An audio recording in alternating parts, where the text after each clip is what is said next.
የሚያጣፍጥልኝ ነገር ድንብላል ቅጠል ነው። ዛሬ ቁርሳችን ስፔሻል ፈታ ነው። አብረን እንስራ። መርሐባ ውዶቼ፣ ኢሉ ነኝ። ድስታችን ላይ ዘይት እንጨምራለን። ታችን ሲግልልን ሽንኩርታችንን እንጨምራለን። እንጨምርበታለን። ድንብላል ፓውደር ጨመርኩበት። በርበሬ ጨምርበትና በደንብ አድርጌ አቁላለዋለሁ። ውሃ ጠብ ጠብ እያደረኩ ነጭ ሽንኩርት አደርግበታለሁ።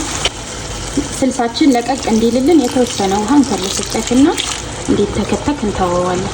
ስልሳችን እስኪንተከተክ ድረስ መጥበሻችን ላይ የገበታ ቅቤ እናደርግበታለን።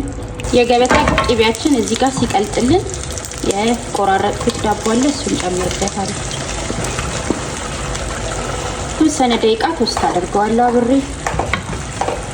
ኦቨን ውስጥም ቶስት አድርጋችሁ መስራት ትችላላችሁ። ቶስት አለማድረግም ትችላላችሁ። ግን እንዲጣፍጥላችሁ ይሄንን ዘዴ ብትጠቀሙ ቆንጆ ይሆናል።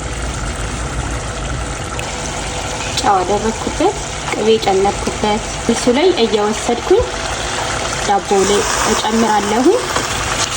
ስልስ ውስጥ ዳቦንም አልጨምረው ቡክት ነገር እንዳይልብኝ ነው። ቀስ እያለን ስንጨምር ቡክት አይልብንም። እንደዚህ ሆኖልናል። እቃችን ላይ እንደዚህ እንገለብጠዋለን። ቁርሳችን እንደዚህ ቆንጆ ሆኖ ደርሷል።